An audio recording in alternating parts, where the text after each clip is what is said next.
The morning I got accused of trespassing on my own land started with a cup of gas station coffee and a voicemail from the sheriff's department. That's not an exaggeration. I was 10 minutes away from my ranch, trailer hitched behind my truck, thinking about whether the fence line on the north pasture needed replacing, and my phone lights up with a message saying deputies were en route to my property because someone reported an active trespasser moving into the residence. I remember just sitting there at the red light, coffee in hand, thinking, well, that's strange. Then it clicked. Evelyn Mercer. Now, if you've ever lived near an HOA, you know the type. Clipboard tucked under one arm like it's a badge of office, smile stretched just tight enough to feel like a warning. Evelyn wasn't technically the HOA president of our area, because technically my ranch wasn't even inside the official subdivision boundaries. That detail mattered to me.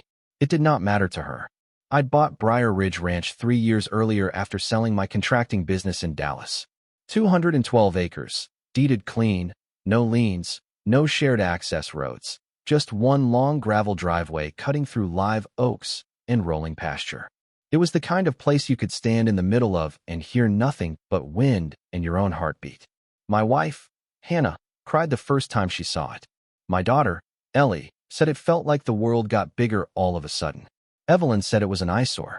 The first run-in we had was about my barn. She drove up unannounced one afternoon in a white SUV, heels clicking on gravel like she owned the sound of it. She introduced herself as the Community Compliance Coordinator for Briar Ridge Estates and asked if I was aware my structure did not match approved architectural guidelines.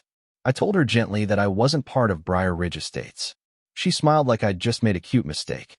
"Oh, but your access road connects through our managed entry point," she said, tapping her clipboard. "That places you under our oversight." It did not. I had the survey, the plat, the deed, the county filings. My driveway intersected the public road before their little decorative stone sign even began. She knew that. I could see it in the way her eyes flicked when I handed her copies. But some people don't chase facts. They chase control. Over the next year, she sent letters. Not certified, just slid into my mailbox or taped to my gate. Notices about approved fencing colors. Warnings about livestock visibility from shared community roadways. One time she even cited me for parking a work trailer in view of neighboring homes, as if 200 yards of pasture and a line of cedar trees didn't count as privacy. At first I ignored it. Then I responded once, politely, attaching scanned documents and the county assessor's statement showing my parcel was independent. She didn't reply. Instead, she started showing up, always with someone. 2 or 3 neighbors trailing behind her like a jury that never got selected. They'd stand at my gate, talking loudly about property values, about maintaining standards, about how one unregulated parcel could invite the wrong kind of people. That one stuck with me. The wrong kind of people. I built that ranch from sweat and savings. Cleared brush myself. Repaired the old windmill by hand. Installed a security system because coyotes had been messing with the calves and, frankly, because I didn't trust folks who thought they had imaginary jurisdiction. So when I took my family to Colorado for a week to visit Hannah's sister, I wasn't worried about thieves. I was worried about Evelyn. Before we left, I'd scheduled a moving company to bring back some furniture we'd kept in storage while renovating the main house.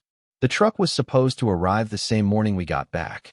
I figured I'd meet them at the gate, sign off, get everything set up before school started for Ellie. Instead, I'm sitting at that red light listening to a voicemail about a trespasser. When I finally turn onto County Road 18, I can see them from a quarter mile out. Flashing lights. A sheriff's cruiser parked crooked near my entrance.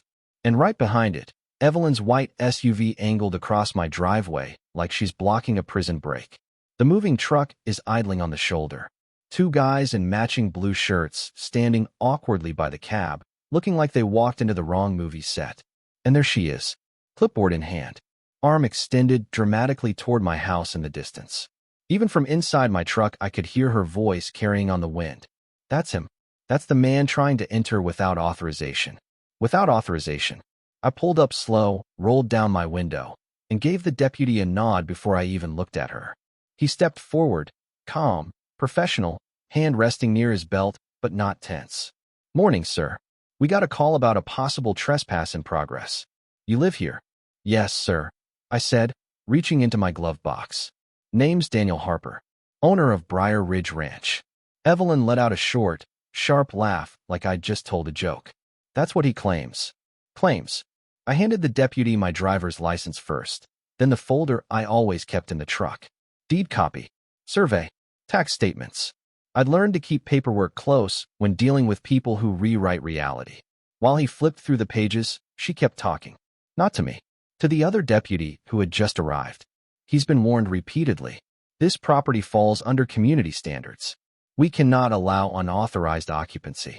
I stepped out of the truck then, boots crunching on gravel, and for the first time that morning, I looked her straight in the eye. Evelyn, I said, not raising my voice, just steady. You called 911 because I'm moving back into my own house. Her chin lifted a fraction. You have no legal standing within Briar Ridge Estates. This isn't Briar Ridge Estates. It absolutely is. The deputies exchanged a glance. The first one closed the folder and looked at her. Ma'am, he said evenly. According to county records, this parcel is independent of the HOA. For a second, just a second, I saw uncertainty flicker across her face. Then it hardened. That's outdated, she snapped. The board expanded jurisdiction last year. Expanded jurisdiction. Like we were talking about an empire. And that's when I realized this wasn't confusion. It wasn't a misunderstanding. It was escalation. She genuinely believed that if she acted like authority long enough, it would become authority. And that morning, she decided to test it. Now here's the thing about people who build their identity around authority. When you quietly take that authority away, even just by standing there calmly with paperwork in your hand, they don't retreat. They double down. The second deputy, younger guy, probably late 20s, walked toward Evelyn's SUV and asked her for whatever documentation she was referencing. I could hear gravel crunching under his boots, the wind picking up just enough to carry fragments of conversation. She flipped through her clipboard dramatically, pages snapping, as if the force of paper alone would prove her case. Our bylaws clearly state, she began. Ma'am, he interrupted gently. Do you have anything filed with the county regarding this parcel? There was a pause. Well, no, but the board voted. That's not the same thing. And that's when the temperature shifted. Evelyn's entourage had grown since I first pulled up. Two neighbors I recognized, Tom and Linda Calloway, stood near the moving truck, whispering loudly enough to be heard. Tom had once asked me if I planned to commercialize my land because my barn looked industrial. I told him cows don't care about aesthetics. He didn't laugh. Linda pulled out her phone and started filming. He's harassing the community, she said into her camera, like she was narrating a wildlife documentary. We're just trying to protect our investments. Protect their investments. I leaned against my truck and let the deputies do their job. That was deliberate. I could have argued louder. I could have matched Evelyn's tone. But I've learned something over the years running job sites and negotiating contracts. When someone wants a spectacle, don't give them one. Instead, I pulled up my security app on my phone. 3 notifications from earlier that morning. Motion detected at driveway gate. Vehicle parked across access point. Extended obstruction alert. I turned the screen toward the first deputy. I've got footage if you need it, I said. From about 30 minutes before you arrived. He nodded. That'd be helpful. Now that got Evelyn's attention. You have no right to record community members, she shot back immediately. I couldn't help it. I laughed a little.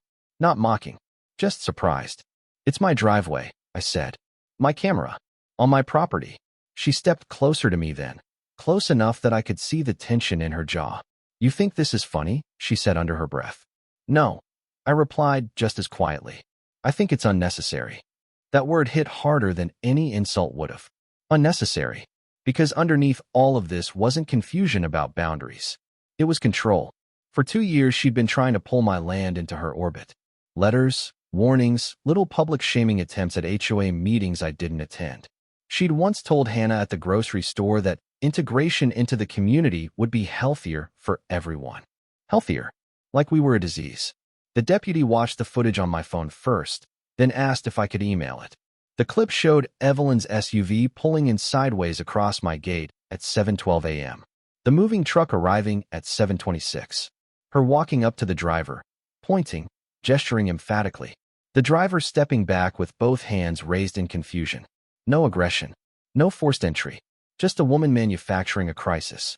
When the deputies finished reviewing everything, They walked a few steps away from both of us to talk privately. And that was the longest 2 minutes of her life. She paced, actually paced, heels digging into gravel, muttering to Tom and Linda about legal exposure and board liability. I stood there breathing in the smell of cut hay from the east field, listening to the wind move through the oaks, reminding myself why I bought this place in the first place. Peace. When the deputies returned, their tone had shifted. Still polite, but firmer. "Ma'am," the older one began, "Mr. Harper is the legal owner of this property. He has every right to access it and move belongings into his residence." Evelyn opened her mouth. He raised a hand slightly, not aggressive, just enough to hold the floor. Blocking his driveway and reporting him as a trespasser without legal standing could be considered misuse of emergency services. "I'd advise you to clear the access point." Silence. Tom stopped whispering. Linda lowered her phone a few inches. "You're making a mistake," Evelyn said, but her voice had lost its edge. It sounded thinner now. "The board will hear about this." "That's your prerogative," the deputy replied. "But if you continue obstructing, we'll have to address it formally." Formally. That word landed like a door closing. For a second, I thought she might actually refuse. That she'd make them arrest her just to prove she was right. And honestly, part of me was bracing for it. Not because I wanted it, but because I knew people like her sometimes prefer martyrdom over accountability. But she didn't. Instead, she straightened her blazer, adjusted her clipboard under her arm, and walked back to her SUV with all the dignity she could salvage. The engine roared louder than necessary as she reversed, tires spitting gravel. The driveway cleared. The moving truck driver looked at me and shook his head slowly. "Man," he said, "I thought I'd seen everything." "Not yet," I replied. The deputies waited until the truck rolled through the gate before leaving. The older one handed me his card. "If there are any further issues," he said carefully, "document everything." "Oh, I plan to." As the truck disappeared down the long stretch toward the house, I stood there alone for a moment. And that's when the adrenaline hit. Not anger, not triumph, something heavier. Because here's what most people don't see when they watch these situations unfold. The part where you win legally doesn't erase the fact that someone tried to strip something from you. She didn't just call 911. She tried to rewrite reality in front of my neighbors. She tried to label me an intruder on the land my daughter learned to ride horses on. That sticks. By the time I drove down to the house, Hannah and Ellie were already out front, having arrived in our other vehicle earlier. Ellie ran up to me first.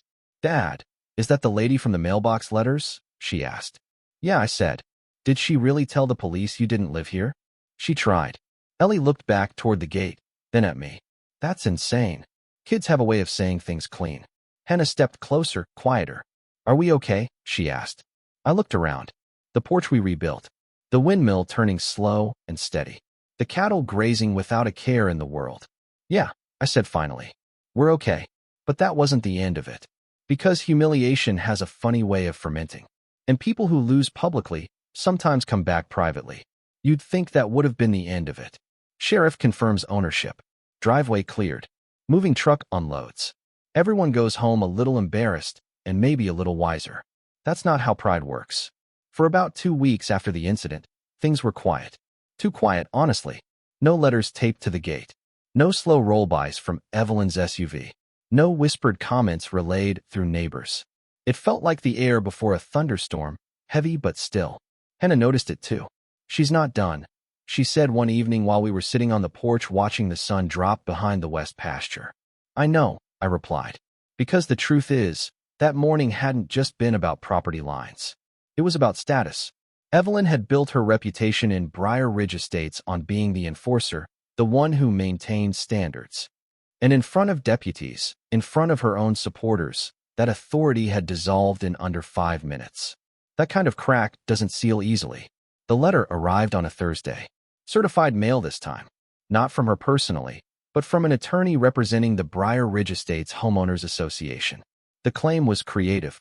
It argued that although my parcel was technically independent, my use of the shared county road materially benefited from community-maintained enhancements, and therefore I owed retroactive association fees and compliance participation. Retroactive. 3 years' worth. I actually laughed when I read it the first time. Then I read it again, slower. This wasn't about dues. It was about saving face. Hannah watched my expression shift. "What is it?" she asked. "They're trying to pull us in through the back door," I said. "If they can't control the land, they'll try to control the access." Now, here's where it would have been easy to escalate. File a countersuit. Go after them for harassment. Make it ugly. But I didn't want war. I wanted clarity. So instead of responding through an attorney right away, I did something simple. I requested a formal meeting with the HOA board, on record, with county zoning present. If Evelyn wanted to expand jurisdiction, we discussed jurisdiction. In daylight. With maps. The meeting took place at the Briar Ridge Community Clubhouse, a stone building I'd never stepped inside before. Folding chairs arranged in rows. About 30 residents in attendance. Some curious. Some clearly annoyed. A few looking at me like I'd brought this on myself by not just cooperating. Evelyn sat at the front table, posture straight, expression carefully neutral. But I could see the tightness around her eyes. When it was my turn to speak, I didn't attack. I didn't accuse. I brought the original county plat map. Enlarged. Mounted on foam board. I laid it flat on the table. "This," I said calmly, "is the recorded boundary of Briar Ridge Estates. Filed 12 years ago. My parcel sits here." I pointed to the section clearly outside the shaded HOA boundary. The county zoning officer, a man named Richard Gomez who looked like he'd rather be anywhere else, adjusted his glasses and nodded. "That's correct," he confirmed. "Mr. Harper's property is not under HOA jurisdiction." There was a ripple through the room. Evelyn leaned forward. "But the road." "The road is county maintained," Richard interrupted gently. "Not HOA owned." Another ripple. You could feel the shift in the room. Not dramatic. Just gradual. Like people recalculating. I turned then, not to Evelyn, but to the residents. "I didn't move here to disrupt anything," I said.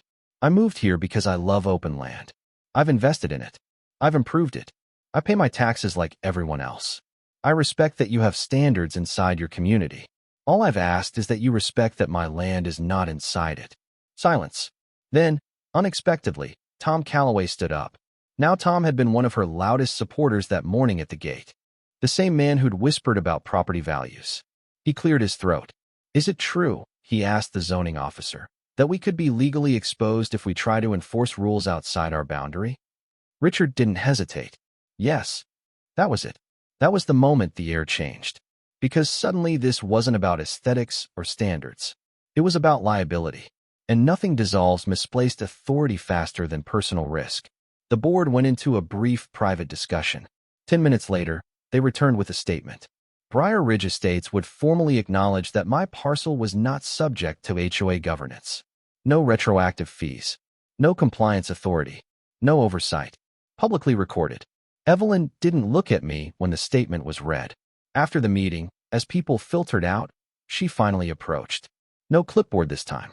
No entourage. Just her. "You embarrassed me," she said quietly. I considered that for a moment. "I corrected the record," I replied. Her jaw tightened. "You could have handled this privately." "I tried," I said. "For 2 years." That hung between us. And for the first time since I'd met her, she didn't have a response ready. A week later, she resigned from the board. Official reasons cited personal time commitments. Unofficially, well, small communities talk. Life settled after that. Not perfectly.